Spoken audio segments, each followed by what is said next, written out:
Boa noite, gente. Fala. Hoje vamos ter um convidado ilustre, ainda mais nesse momento onde está todo mundo se virando nos 30 para aprender a editar, fazer vídeo, live, reunião, videoconferência, né? Cada escola está adotando suas estratégias. Oi, tudo bem, Ana? Boa noite. Parabéns também pra gente pelo Dia do Pedagogo, da pedagoga.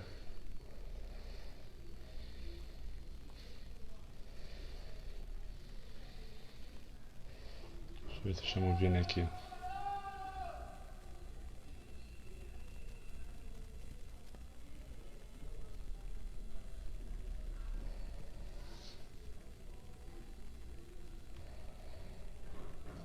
O reloginho quebrou. Fica só no 8h30 ali.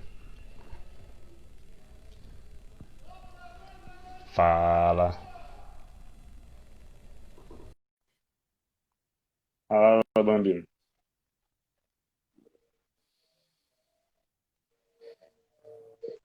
Fala E aí, Caio. aí, moleque?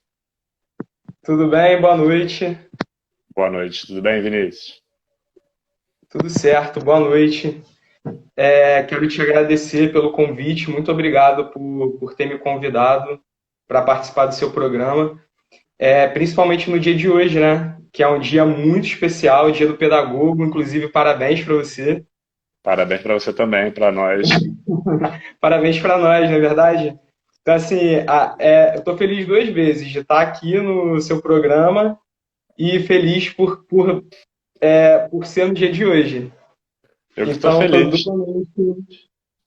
Eu tô muito honrado e você acho que é a pessoa ideal para ensinar um pouco pra gente aí sobre tecnologia, ferramentas, né? Um pouco, né? Se eu puder acrescentar alguma, assim, um pouco que seja, eu já estou satisfeito.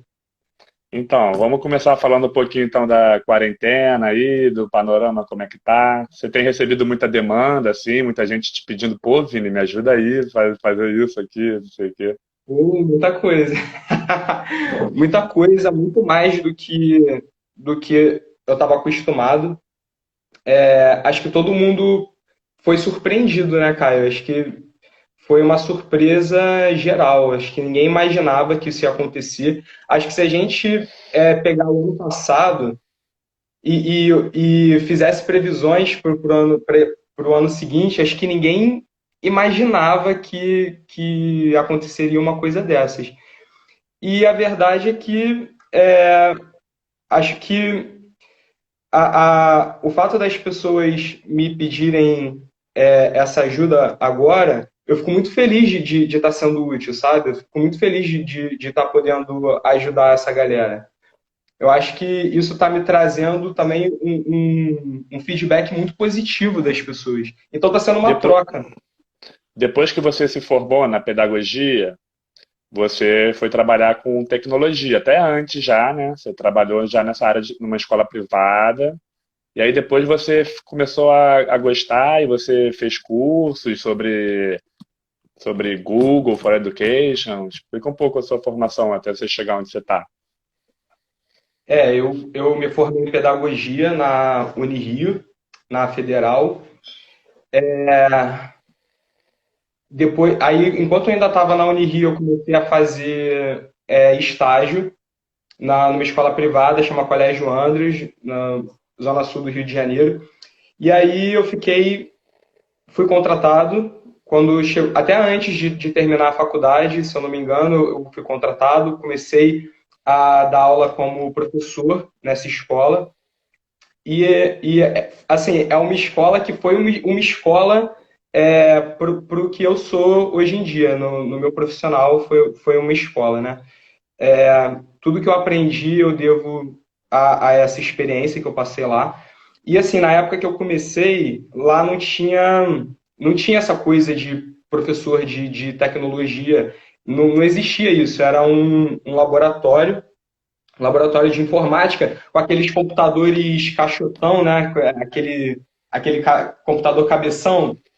E eu lembro que tinha uma estante cheia de disquete, tinha aquelas estantes lotadas de CDs e tal.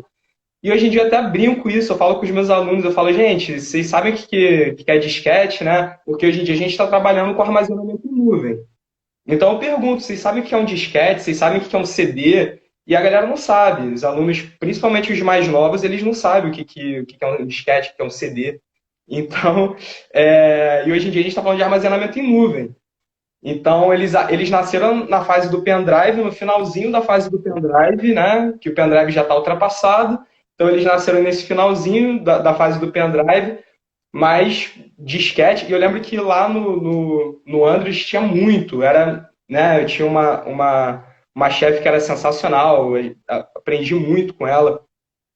E aí, enfim, o tempo foi passando e eu ainda estagiário, eu colocava os alunos na frente assim de um computador, não tinha projetor naquela época, assim não era muito comum as escolas terem projetor, então eu colocava os alunos sentados no chão, virava assim a tela para eles e dava aula. Eu comecei fazendo isso para colocar em prática as coisas que eu aprendia na faculdade. E aí, essa minha atitude acabou sendo o começo de um trabalho pedagógico nessa escola de tecnologia. E aí, um pouco tempo depois, quando eu já estava no final da faculdade, eu fui contratado, trabalhei lá durante 8 anos. Nesse meio tempo, eu acabei me envolvendo com a Google for Education. Eu fiz os treinamentos, as especializações. Fui para São Paulo, fiz especialização em São Paulo, fiz treinamento, consegui as insígnias, né, de treinador do Google e comecei a trabalhar junto do Andres lá da A escola. Comecei a insígnia é trabalhar. igual o caçador Pokémon, o Ash. Então, isso é uma coisa bem interessante. Qualquer pessoa pode conseguir essas insígnias, né? Existe um site que se chama Google Teacher Center e você acessando esse site, você consegue fazer o treinamento. Existe o treinamento em inglês e em português. Então, você consegue fazer esse treinamento de graça e depois você presta uma prova que é paga. É uma prova lá de fora dos Estados Unidos. Então, mas tem a prova traduzida para português. E você fazendo essa prova, sendo aprovado, você consegue uma insígnia. Depois, é uma certificação, na realidade, a palavra certa, é uma certificação, e essa certificação gera uma insígnia que você pode colocar no seu currículo, você pode colocar na sua assinatura de e-mail, enfim, você pode colocar onde você quiser. E aí eu fiz todo esse processo, quando eu cheguei no final, eu fiz como se fosse uma prova, né, para ser treinador do Google. E aí, assim, fui me especializando nessa área e acabei sendo convidado para entrar na Nuvem Mestra, que é uma empresa que é uma empresa de treinamentos do Google, é um braço do Google que faz treinamentos nas escolas. Até então, escolas particulares. Até então, e assim, acabou sendo uma tendência de vou botar assim, uns 3 anos, 3 a 4 anos atrás para cá, muitas escolas particulares, principalmente Rio de Janeiro e São Paulo, mas eu já dei formação no país inteiro, mas principalmente começou em São Paulo, mas depois veio para o Rio, acabou se tornando uma tendência nas escolas particulares fazer essa parceria com a Google for Education. E aí, só para finalizar, tive essa experiência maravilhosa nessas 2 instituições e atualmente estou em uma outra instituição que se chama OLM, é a Escola Americana de Botafogo, e estou muito feliz lá, estou tendo um retorno muito positivo do meu trabalho, me sinto que eu ajudo, me sinto muito útil e me sinto valorizado profissionalmente lá, então estou muito feliz. Então, essa é a Muito minha, legal. da minha trajetória. Parabéns pela sua formação, sua trajetória, que você sempre consiga, né, alcançar aí, voos maiores. Deixa eu perguntar uma coisa, você falou sobre o disquete e a nuvem. A nuvem, ela é segura? Vamos falar um pouco sobre segurança digital?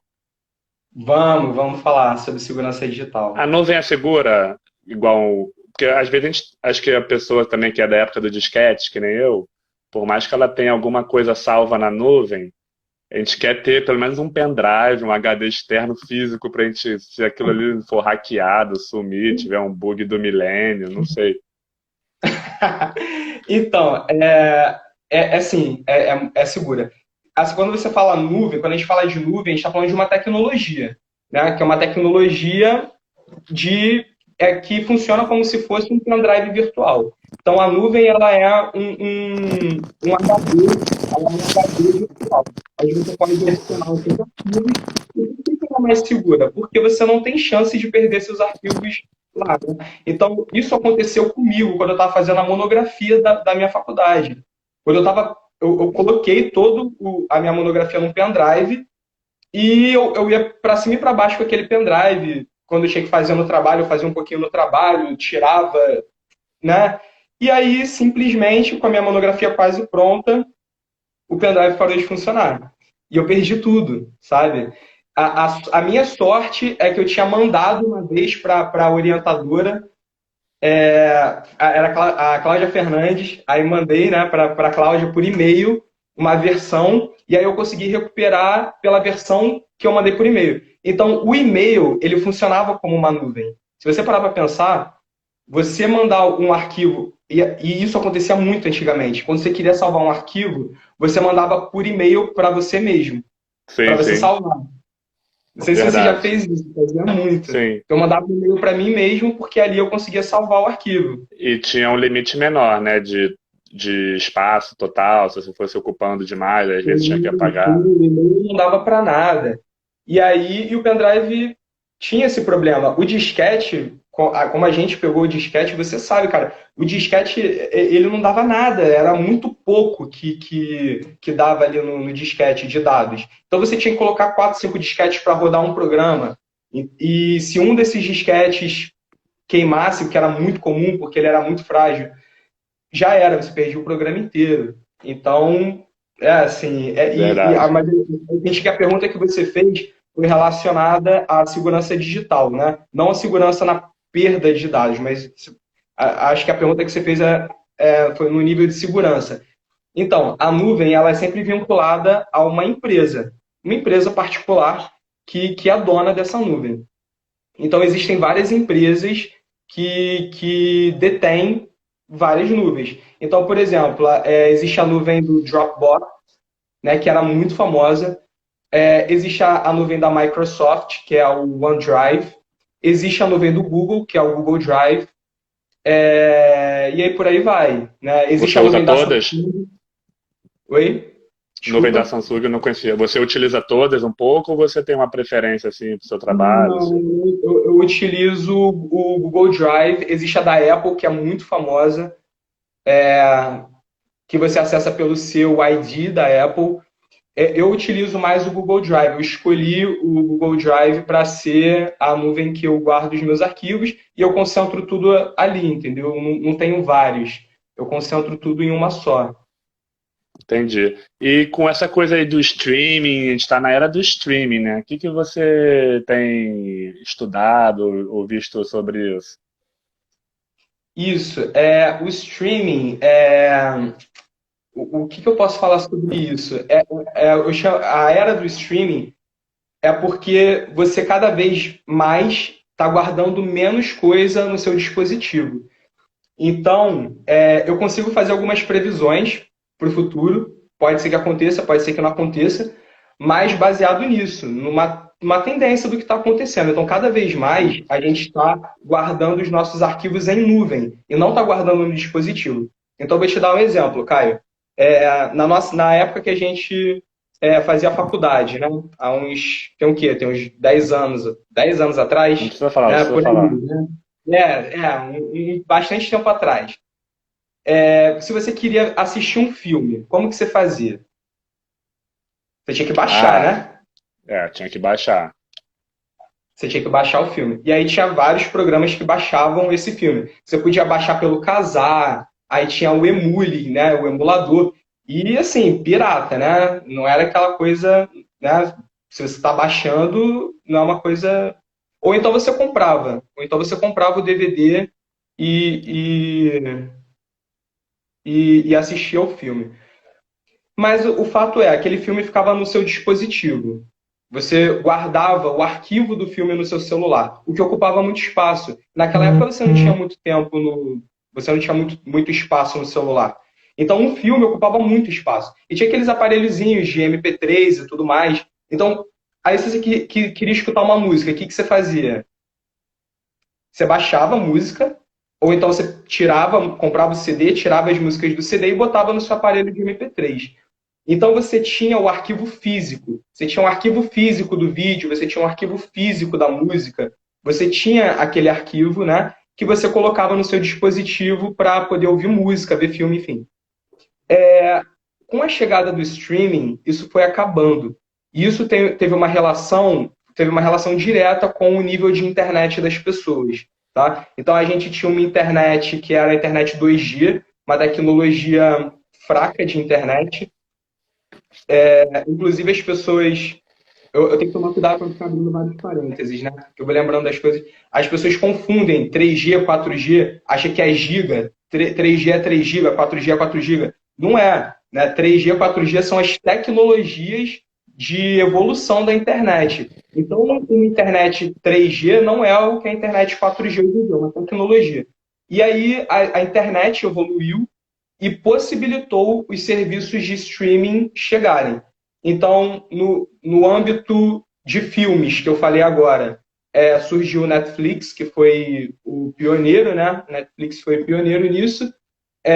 No âmbito de vídeos, surgiu o YouTube. No âmbito de músicas, surgiu o Spotify, Deezer, todos esses aplicativos, né, Google Music, todos esses aplicativos de música, de streaming de músicas, e isso acabou com a pirataria. Isso foi muito positivo, porque era uma luta eterna contra a pirataria, porque você baixava nesses programas, Kazaa, Emule, você fazia o download pirata, né? E o artista não recebia esse dinheiro, a gravadora não recebia esse dinheiro, e tinha uma luta muito forte contra a pirataria. Eu cheguei a pegar muito desse embate, porque era um embate, né? Ninguém tinha dinheiro para comprar. É certo ou errado você baixar uma música na internet? Então tinha muito esse debate do que é certo, o que é errado, e eu não vou entrar nesse mérito. Mas isso acabou. A era do streaming e a evolução da internet possibilitou acabar com a pirataria através de serviços de streaming. Então, assim, só para resumir a história, o que é o streaming? É você assistir direto da internet. Então, se eu faço um vídeo e posto no YouTube, o vídeo já é meu, já está provado em direitos autorais pela data que eu postei o vídeo, que esse vídeo é meu. Então, se eu faço uma música e posto no YouTube, essa música já é minha. Se alguém depois copiar essa música, eu posso provar pela data que eu postei no YouTube que a música é minha e posso exigir os direitos autorais dessa música. Claro que existem outros patamares de legalização, mas você pode judicialmente lutar por isso. Então, você não baixa o meu vídeo, você não tem necessidade. Para que você vai baixar o meu vídeo se você pode, a qualquer hora, abrir a internet e assistir? Você não precisa mais piratear, você não precisa mais fazer download. Você pode Sim, você entrar no meu pode só canal. para se você depois estiver offline, né? Por exemplo, você vai ficar sem internet, aí você baixa para ver depois, ou de repente, mas em geral, não precisa. Teve uma pergunta aqui, peraí, deixa eu descer aqui, subir um pouco aqui. As mensagens criptografadas são eficientes contra hackers? Depende da empresa que criptografou. É, vou- são eficientes. A mensagem criptografada, vamos falar de grandes empresas, tá? O WhatsApp. O WhatsApp é uma empresa que demorou muito para começar a criptografar as mensagens. Mas quando começou, sim, é uma segurança. O que não quer dizer que o próprio WhatsApp não possa descriptografar caso a justiça peça essas imagens. Mas é uma grande segurança, sim. A criptografia funciona da seguinte maneira: eu vou te mandar uma mensagem. né? Te mandei uma mensagem no WhatsApp. Essa mensagem não vai direto para você como a gente imagina. Ela passa pelo servidor do Facebook, que é a empresa, né, dona do WhatsApp. Então, isso passa pelo servidor do Facebook, que vai criptografar essa mensagem, vai mandar para você. Quando chegar no seu celular, o aplicativo vai descriptografar. Ou seja, durante esse caminho, você tem uma segurança enorme, porque, né, durante o caminho a mensagem vai criptografada. Então, sim, é uma segurança muito grande contra hackers, o que não impede o WhatsApp de, vamos supor que você está sendo investigado por algum motivo pela polícia. O WhatsApp vai fornecer para a polícia e para a justiça as mensagens, sem problema nenhum. Né? Então, assim, o fato de ser criptografada não quer dizer que você possa cometer crimes virtuais e sair ileso. Existem outros aplicativos como o Telegram, que a mensagem some, né? A mensagem apaga. E as pessoas acham que, se eu for falar alguma coisa, eu vou falar pelo. Aqui não pode, eu vou falar pelo Telegram porque a mensagem vai apagar. Sim, vai apagar. Alguém que eventualmente pegue o seu celular não vai conseguir ver. Mas faz uma besteira só e se a justiça pedir essas mensagens para o Telegram, eu duvido que o Telegram não vai entregar no dia seguinte. Porque quando a justiça pede, pede assim, para ontem, e se o aplicativo não entrega essas informações, ele está sujeito a ficar bloqueado. Como o Já WhatsApp teve até ficou. vezes que o WhatsApp já caiu, né? Porque não quis dar uma Sim, informação. sim. Me diz uma coisa, o governo do Rio de Janeiro tem uma parceria com o Google, fez uma parceria. Foi. Na verdade, como eu falei para você, essas parcerias, elas vêm acontecendo de 4, 3 anos para cá com escolas particulares. E devido à pandemia, né, em abril, no início de abril, as escolas estaduais, e aí a gente está falando de ensino médio, a Seduc, fechou essa parceria com o Google for Education, para liberar a plataforma do Google Classroom para os professores e alunos. E aí, Caio, eu não faço parte da rede pública, então assim, eu não posso falar com propriedade, eu não posso dar minha opinião e dizer assim, isso é bom, isso é ruim, teve treinamento, não teve. Isso eu não posso fazer porque eu não faço parte da rede pública, então assim, eu não posso opinar em relação a isso. O que eu posso falar são informações, né? Informações que apareceram em diversas mídias, e aí as informações são que o governo ia fornecer para os alunos um link de internet para que os alunos e professores não gastassem do pacote de dados deles e tudo mais. Os alunos que não tivessem acesso receberiam uma apostila impressa e que as aulas aconteceriam no ambiente virtual. Mas, assim, eu só posso dar essas informações a respeito porque eu não faço parte da rede. E eu queria aproveitar essa sua pergunta para explicar um pouquinho o que é o Google for Education. Eu gosto muito, eu não gosto de me limitar ao Google, só porque eu sou treinador do Google não quer dizer que eu me limite a isso. Eu gosto de qualquer aplicativo que seja de graça, entendeu? Se o aplicativo for de graça, já ganhou meu coração. Então, Uhum. assim, eu valorizo muito aplicativos de graça porque eu sei que a gente vive num país em que a gente tem uma realidade muito diferente. Então, é muito difícil eu estar aqui falando de uma realidade específica. Né? Se eu for falar de uma realidade, eu vou estar fechando os olhos para tantas outras realidades que tem no país. Então, assim, a gente tem no nosso país o ensino particular, que é uma realidade, nós temos o ensino público, que é outra completamente diferente. Dentro do ensino particular, nós temos 1 milhão de outras realidades. Dentro do ensino público, a gente tem 1 milhão. Então, assim, é muito difícil, se tratando de tecnologia, que é um assunto que está diretamente ligado a dinheiro, né, a investimento, é muito difícil de eu dizer, isso é bom, isso é ruim. E uma vantagem da Google for Education é que ela é de graça. Tudo relacionado a Google for Education é de graça. E isso é uma coisa muito positiva, sabe?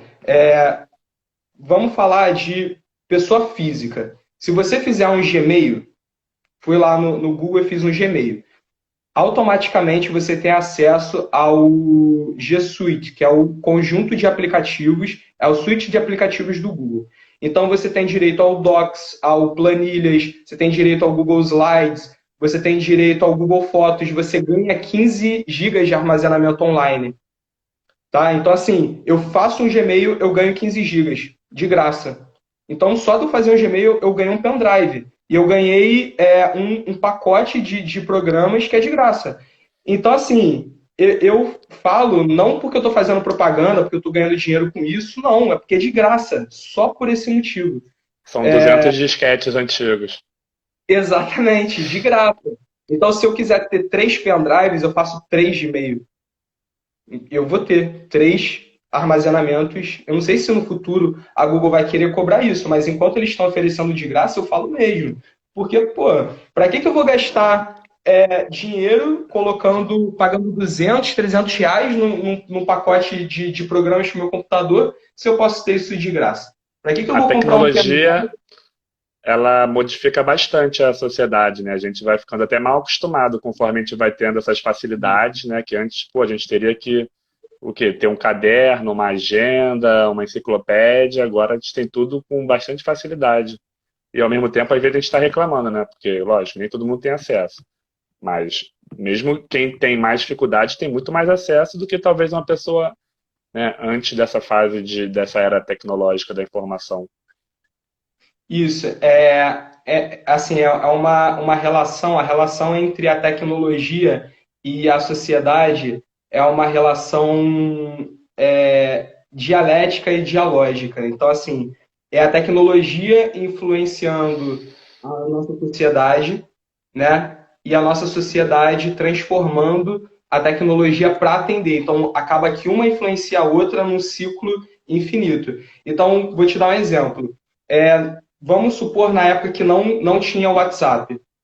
Então a gente falava por Até telefone. 2013, né? 2013 ou 2013, né? Que, pelo menos que Olha, popularizou. eu não sei a data, porque a popularização do WhatsApp aconteceu muito depois que o aplicativo foi criado. Sim, acho que foi 2013, 2014 que chegou assim, que bombou, E digamos assim. chegou, né, começou a bombar.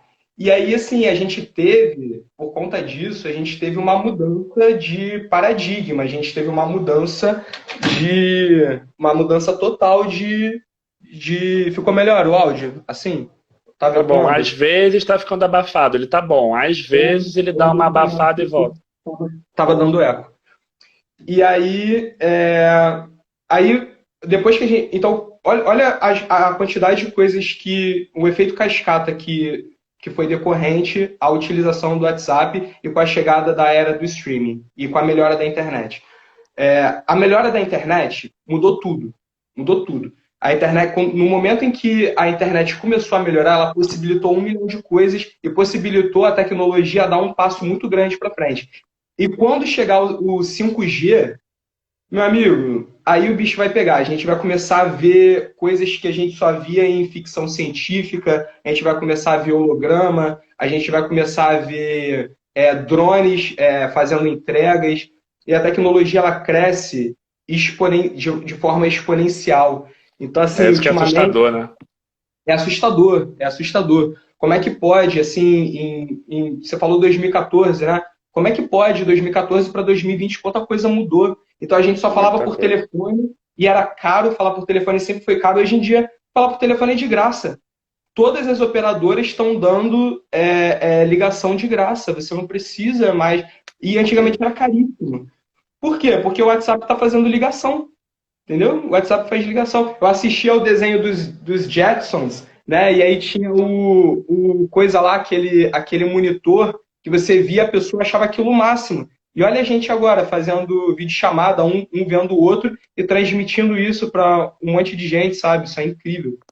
Então, assim, esse crescimento exponencial é uma coisa que vem acontecendo e está diretamente ligada com a evolução da internet. Cada vez que a internet dá um passo para frente, a gente consegue desenvolver outros tipos de tecnologia.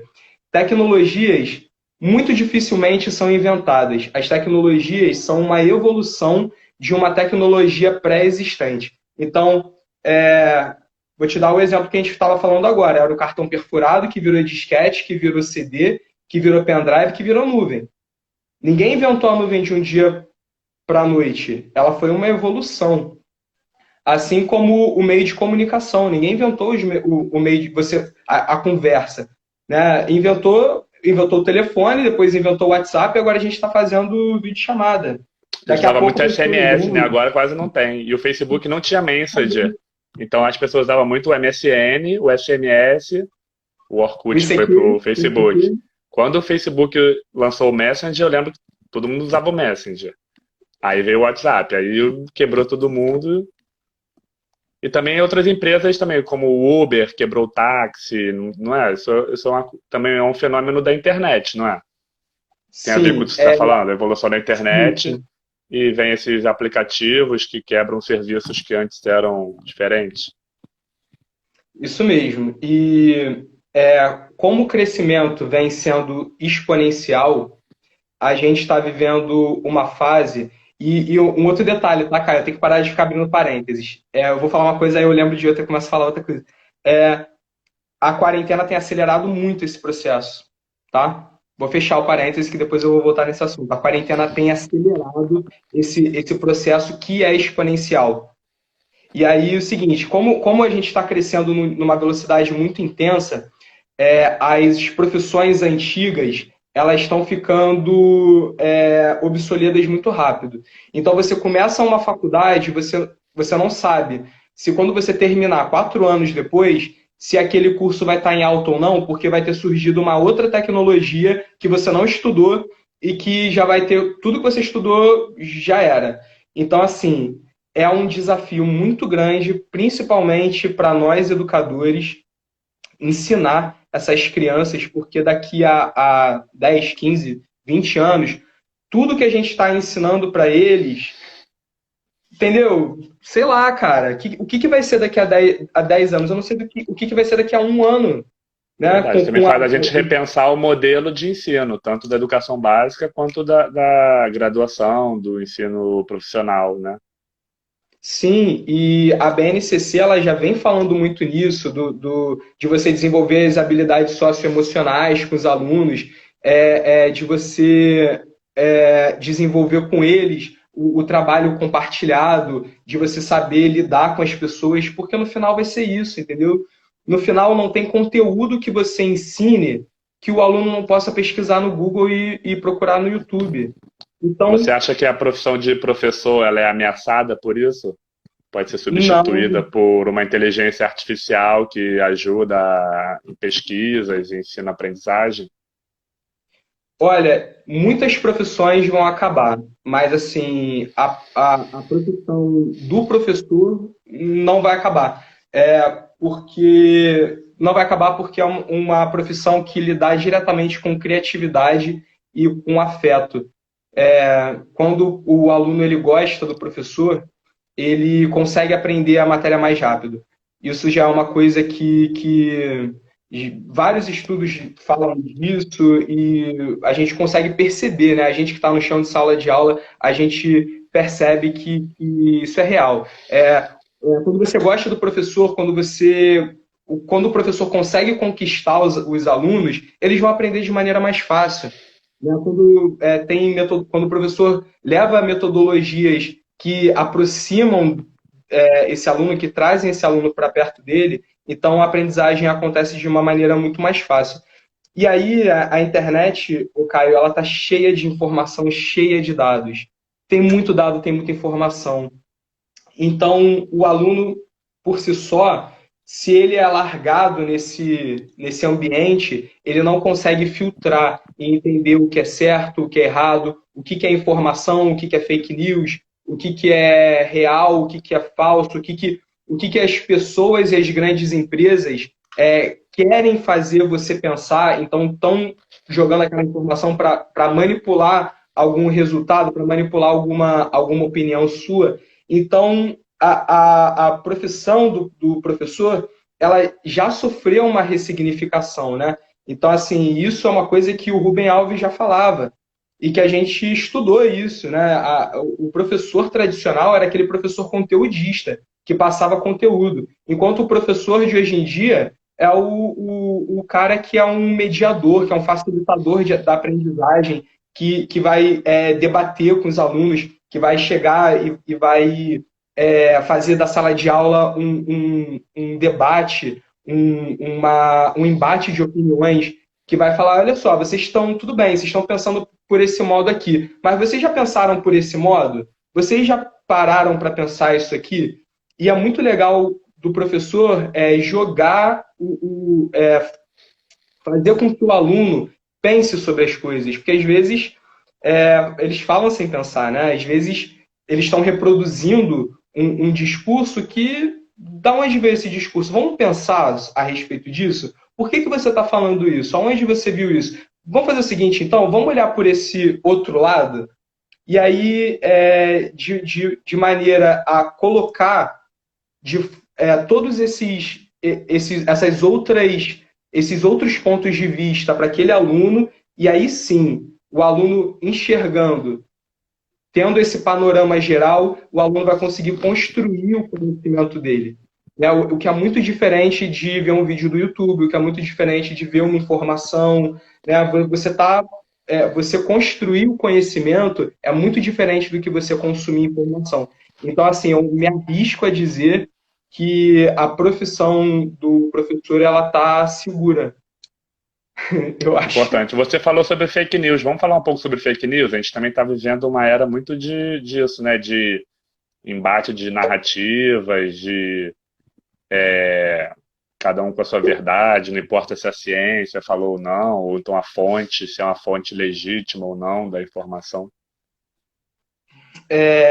O Caio, existe um fenômeno que está acontecendo, que é um fenômeno mundial do século XXI, que é o Big Data. Os dados, eles são o petróleo do século XXI, tá? Então, se no século XX você vendia o seu trabalho, você vendia a sua força de trabalho, no século XXI se você tiver dados, você tem poder. Então, você ter um banco de dados bem estruturado e que cruza todas essas informações é uma ferramenta muito poderosa. E algumas empresas particulares, elas elas podem manipular os dados para te fazer pensar alguma coisa, né? Fazer chegar a alguma conclusão. Você falou de fake news, eu tô falando de uma outra coisa, mas eu vou chegar na fake news, tá? Eu vou chegar na fake news. Existem empresas. Fala a verdade, você lê os termos e condições quando você. Nunca, já clico lá e passo. Eu E só vejo passa. se vai ter algum instalador ou não. Eu nunca li um É termo de isso. consentimento, eu só vou, clico e passo, avançar. É isso. Isso é muito perigoso mesmo. Mas não é perigoso. Assim, você não está errado. As pessoas não estão erradas de não ler. É impossível. Se cada aplicativo que você Eu ia falar for sobre baixar, você ler os termos de condições, cara, sei lá, você vai ficar doido, né? E você vai ler, não vai concordar, e aí você vai ficar sem o aplicativo. E todo mundo com o aplicativo e você vai ser a única pessoa que não está com o aplicativo que você resolveu ler. Eu lembro que meu primo, ele me falou de um aplicativo muito legal que você conseguia ver as mensagens apagadas pela pessoa no WhatsApp. Então vamos supor, você me mandou uma mensagem, aí você apagou a mensagem. Aí eu consigo ver o que você apagou, entendeu? Cara, eu fiquei louco, assim, não, preciso ter esse aplicativo. Aí eu fui baixar. Aí cheguei lá, fiz o download do aplicativo, e aí tinha os termos e condições. Eu falei, cara, esse negócio eu estou instalando vinculado ao meu WhatsApp. Eu vou ler. Aí eu peguei para ler. Cara, eu estava dando todas as minhas informações pro aplicativo. Todas, todas. O aplicativo ia ter direito a todas as imagens, todas as minhas conversas, tudo. Então, assim, se eu instalasse o aplicativo, eu ia estar dando todos os meus dados para a empresa. Mas acontece que eu queria muito ver a mensagem. Aí eu fui lá, fiquei pensando, falei, ah, cara, tá, vou arriscar. Aí eu fui, baixei o aplicativo, dei a minha informação, me arrependi depois, aí fui lá e tirei o aplicativo. Mas já era, já compartilhei minhas informações. O que essa empresa vai fazer com isso? Sei lá, entendeu? Mas ela tem essas informações sobre mim, ela pode usar isso contra mim. Tudo bem, né? Quem sou eu? Mas assim, a empresa tem essas informações. Então, assim, é muito complicado. E agora a gente tem uma nova lei, uma nova lei de proteção de dados. E eu acho, Caio, que o maior desafio um dos maiores desafios, que a gente tem muitos desafios no século XXI, mas um dos maiores desafios do século XXI relacionado à tecnologia é isso, é como tornar esse tipo de prática ilegal, ou como não permitir que isso aconteça, ou como, de alguma maneira, proteger o usuário desse tipo de manipulação. Porque a manipulação é muito, muito, muito grande. E eu vou te dar um exemplo, e aí já vou chegar nas fake news, tá? Vamos supor que você deu as suas informações. Vou falar dos algoritmos, tá? Algoritmos das redes sociais. As redes sociais, elas têm um algoritmo para você ficar muito tempo nelas. Até existe agora, por exemplo, o Instagram agora tem um timer para você controlar e tudo mais, mas as redes sociais, elas te mostram o que você quer ver, para você ficar mais tempo ali consumindo, tá? Então vamos supor que você é um cara de. Vou dar um exemplo de política, tá? Você é uma pessoa que você gosta da esquerda. Então você vai começar a consumir notícias da esquerda, né? E aí a rede social vai te fechar numa bolha. Você só vai começar a ver notícia de esquerda, você só vai começar a ver as pessoas que postam as mesmas notícias que você, e você vai ficar fechado naquela bolha. Se você é um cara de direita, igual, você vai começar a postar as coisas de direita, você só vai começar a ver notícias de direita, amigos que postam coisas de direita, e você se fecha numa bolha. O que isso vai acarretar? Vai acarretar em uma sociedade que as pessoas não têm mais tolerância pelo diferente. Você só enxerga a sua opinião, você só enxerga o que você quer ver. Então você começa a achar que aquilo ali é o certo, né? E começa a seguir aquilo ali cegamente. E isso facilita a proliferação de fake news, porque é muito mais fácil você acreditar numa fake news quando você concorda com ela do que quando você discorda. Então, se você politicamente está muito engajado naquela direção, é muito fácil eles lançarem, né, muito conveniente, né, eles lançarem uma fake news exclusivamente para essas pessoas que estão fechadas nessa bolha e fazer essas pessoas acreditarem no que eles querem, entendeu? E isso é dos dois lados, sabe? Isso é dos dois lados. Então, assim, isso é uma coisa que é muito preocupante. E isso vem da onde? Dos dados. Quem tem os dados é que vai ditar, que quem consegue manipular os dados é que vai dizer assim, esse aqui é um possível eleitor. Então, eu vou atacar ele com fake news. Eu estou falando dos dois lados, tá, gente? Eu não estou falando de direita, de esquerda. Assim, eu estou me anulando politicamente. Eu estou falando desse fenômeno que é mundial. Isso aconteceu lá fora, isso vem acontecendo em diversos países. E a gente tem que tomar muito cuidado para não ser enganado, para não ser manipulado. Porque a fake news, ela vem de uma maneira muito certeira. Porque vai ser muito mais fácil você acreditar no que você quer acreditar. E aí você pega aquela notícia, você sai compartilhando, espalhando para todo mundo, e às vezes você está cometendo um erro. Você está compartilhando ou uma notícia falsa, ou uma notícia que tem uma manchete que é mentirosa. Então, até aquela manchete grande ali, dizendo uma coisa quando você vai ler a outra. Então, assim, existem muitas maneiras de você enganar e de você manipular a opinião pública. Falei pra caramba. Falou, falou. Faltam 15 minutos. Então, e a personalização e individualização? Vamos falar sobre esse tópico? Vamos. Do que? Da educação? Isso. Porque são duas coisas diferentes e que as pessoas confundem, né? Você individualizar, a gente falando de Brasil, de uma sala com 30 alunos, né? 35 alunos, 40, e aí você querer individualizar o ensino é muita loucura, né? Você, assim, não dá. Como é que o professor vai individualizar o ensino? É diferente da personalização do ensino. Então, quando você personaliza o ensino, você pode pensar em atividades, por exemplo, que vão abranger, por exemplo, um grupo de alunos que está mais avançado e um grupo de alunos que está menos avançado. Ou então você vai fazer uma avaliação que contemple a turma inteira. A gente sabe que existem alunos com diferentes frentes de conhecimento. Então, se você é um aluno visual, você vai conseguir aprender muito mais com vídeo, você vai aprender com imagens, você tem essa facilidade do visual. Inclusive, os alunos que são visuais, eles têm uma facilidade muito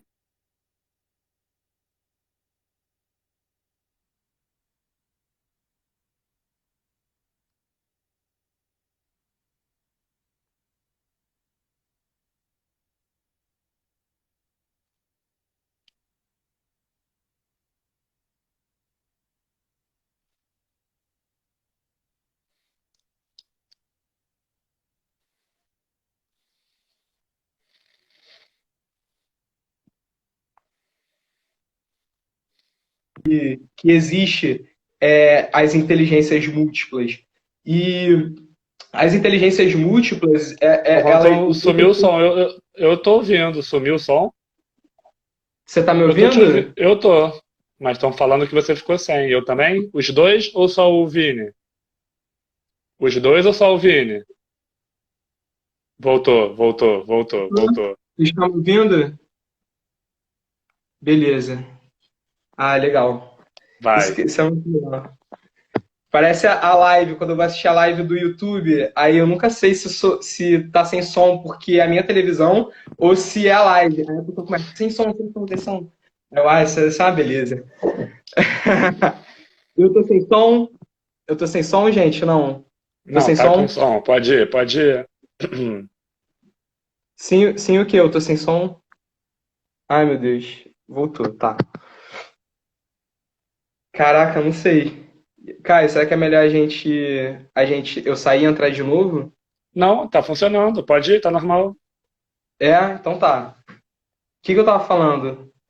Você tava falando sobre a A personalização. personalização. Ah, sim. E aí o professor, o que é personalizar o ensino?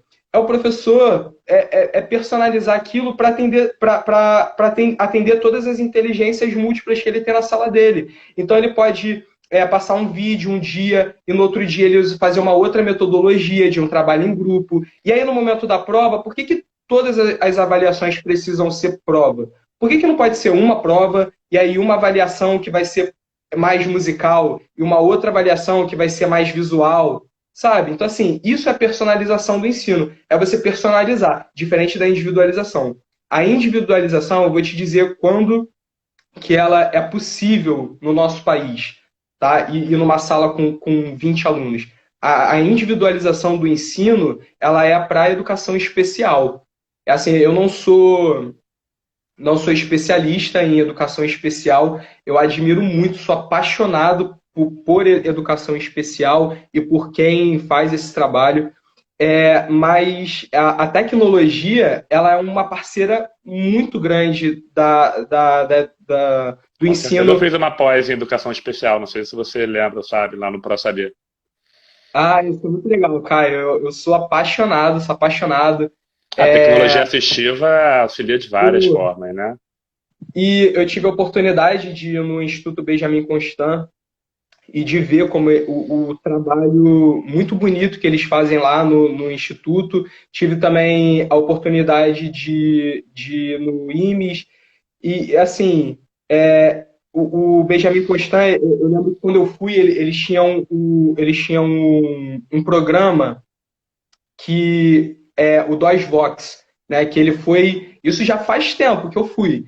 Com certeza já tem uma atualização do DOS-Vox, né? Que é justamente isso, que é tornar, através da tecnologia, tornar possível a aprendizagem. E isso é uma coisa que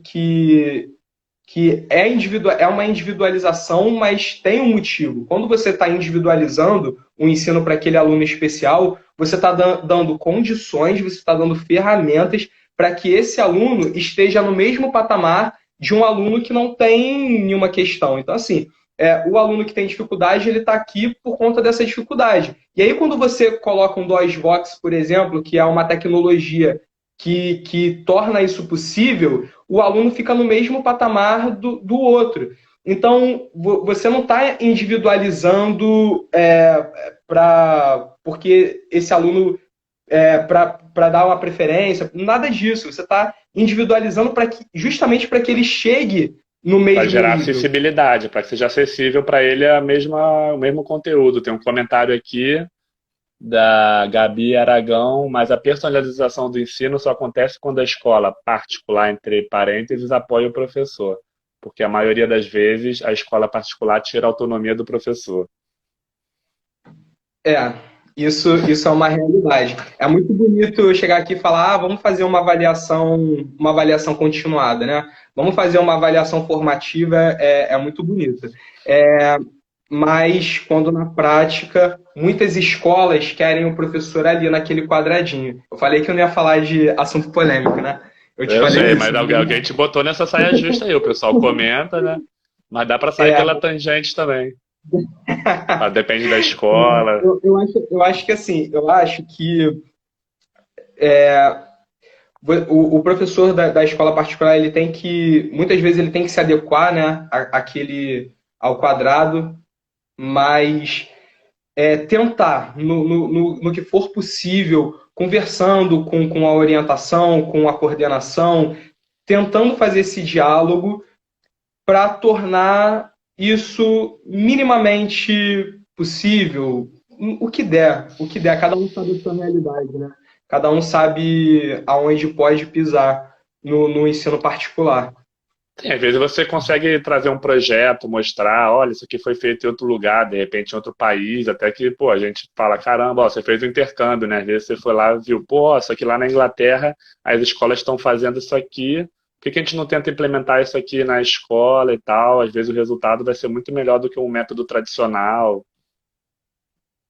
É uma tentativa, né? Não é certo que vai conseguir, mas acho que vale tentar. E assim, mesmo que você não consiga, tudo bem, vamos supor que você não consiga fazer uma avaliação diferente, mas uma aula diferente, de repente, você consegue fazer. De repente, você consegue. Se não dá para abrir mão da prova, será que não dá para botar um trabalho, de repente? E aí, nesse trabalho, você trabalhar de uma forma mais. é, Tentando favorecer esses outros tipos de inteligência, ou então fazer uma aula diferente, né? Acho que vai muito da realidade de cada um. Eu acho que E sempre tem uma como- brecha, né? Mas o que ela falou é verdade. No ensino público a gente acaba tendo mais liberdade, até porque a gente não tem tanto medo de ser demitido no dia seguinte. Tipo assim, você fez uma coisa que às vezes não era exatamente o que o seu chefe queria. Você, tá na rua. Não é assim, né? Apesar de que também no ensino público a gente tem bem menos estrutura. Eu, por exemplo, na minha escola não tenho um laboratório de informática. Os alunos lá, eles vão chegar no sétimo ano sem ter tido aula de informática. Eu, às vezes, levo o meu notebook e vou chamando um de vez em quando do meu lado para mexer alguma coisa, porque às vezes não tem computador em casa, não tem na escola, vai chegar um analfabeto digital lá no ensino fundamental 2, ensino médio, se bobear. Cara, isso que realmente é muito complicado, porque, infelizmente, a gente vive um país de muitas realidades. E aí, quando quando o aluno ele não tem esse ensino digital, ele, de certa forma, ele está sendo privado de uma coisa muito importante mesmo, porque quando ele chegar lá na frente, ele vai precisar disso. Ele vai precisar, eu não falo nem do mercado de trabalho, né? Mas ele vai precisar para poder fazer um trabalho na faculdade, para ele poder montar uma apresentação, para ele poder montar um seminário, ele vai precisar. E assim, não apenas manusear as ferramentas, porque as ferramentas mudam, né? Antes era uma ferramenta, hoje em dia é outra, no futuro vai ser outra. A ferramenta em si, ela muda, mas o que você aprende a fazer com a ferramenta não muda, continua a mesma coisa. Era no passado uma ferramenta, hoje em dia é outra, mas no futuro você vai continuar fazendo vai utilizar uma outra ferramenta para fazer a mesma coisa que você fazia. E aí, quando o aluno não aprende isso, ele realmente muito prejudicado. As escolas que investem não só em tecnologia, mas no ensino consciente do uso da tecnologia, elas estão muito certas. E acho que essa quarentena, desculpa, essa quarentena veio para mostrar isso para todo mundo, que a tecnologia é importante, você investir em formação continuada para o professor é essencial. Não adianta você comprar quadro digital, fazer um laboratório de informática com computadores de última geração e tudo mais. Não adianta se você não der formação para o professor. Isso está provado. A quarentena está mostrando isso. O professor ele tem que ter essa formação. Você tem que capacitar esse educador para poder dar esse tipo de informação para o aluno, porque o aluno sabe. Então, assim, é claro que assim, existem vários tipos de realidade, mas todos os alunos, em todas as realidades, têm celular. Falei besteira? O Tem aluno, exceções, mas realmente, em geral, sim. em geral, sim. Até o aluno da escola pública, o aluno, assim, você vai poder me falar melhor que eu, tá, Caio? Porque eu não estudo. Mas a grande maioria tem celular. Então, até o aluno que tudo bem que tem as exceções, mas a grande maioria tem. Hoje em dia, existem mais celulares do que habitantes, sabe? Tem muito mais celulares do que habitantes do Brasil. Claro que isso não é dividido da maneira correta, óbvio. Lógico, lógico. Mas é uma realidade. Ninguém vive sem WhatsApp. Ninguém vive. Então, se até o aluno mais desfavorecido, ele vai ter um celular velhinho ali que ele vai usar para comunicar com os amigos dele quando tiver um Wi-Fi. Então, assim, o aluno ele está imerso nesse mundo. Não adianta. Nós que não fazemos parte, nós né, eu nasci num período que era uma transição. E agora os alunos que nasceram, os nativos digitais, eles estão inseridos nesse mundo, não tem jeito. Então, você Verdade. tirar isso do aluno, você não ensinar para ele, por exemplo, isso que eu falei da fake news, cara, você está condenando esse aluno e você está condenando ele a ser enganado. Então, assim, tudo que ele receber pelo WhatsApp, ele vai achar que é verdade, tudo que ele receber pelo Facebook, ele vai achar que é verdade. Eu, por exemplo, não acredito em nada, nada. Se você me mandar uma notícia, eu não vou acreditar. Eu vou pegar aquela notícia, eu vou olhar em 2, 3, 4, 5 sites até eu ter certeza que aquela notícia é verdadeira e aí sim eu vou falar sobre ela. Então, assim, as pessoas não fazem isso, cara. As pessoas não fazem. As pessoas compartilham a notícia assim, simplesmente porque é interessante para ela. Então, se eu tenho um posicionamento e se aquela notícia que chegou para mim é interessante, eu vou pegar e vou compartilhar, sem checar as fontes, sem checar se é verdade, sem checar se não é, simplesmente porque favorece um anseio meu de que aquilo seja verdade. Entendeu? Então, você privar o aluno desse tipo de informação é você condenar ele em um mundo que está cheio de informação, né? Em um mundo que você consegue informação de maneira muito fácil, você vai condenar o aluno à falta de. E assim, acho que é pior que a falta de informação, né? É a informação errada. É pior do que você não saber. É você achar que sabe. É verdade, Vini. Vou agradecer, acabando aqui nosso tempo. Muito obrigado pela participação, muito obrigado pela disponibilidade. Aprendi muito. Vou salvar o vídeo aqui e depois a gente marca outra. Valeu, pessoal, todo mundo que interagiu. Espero que tenham Valeu, cara. gostado.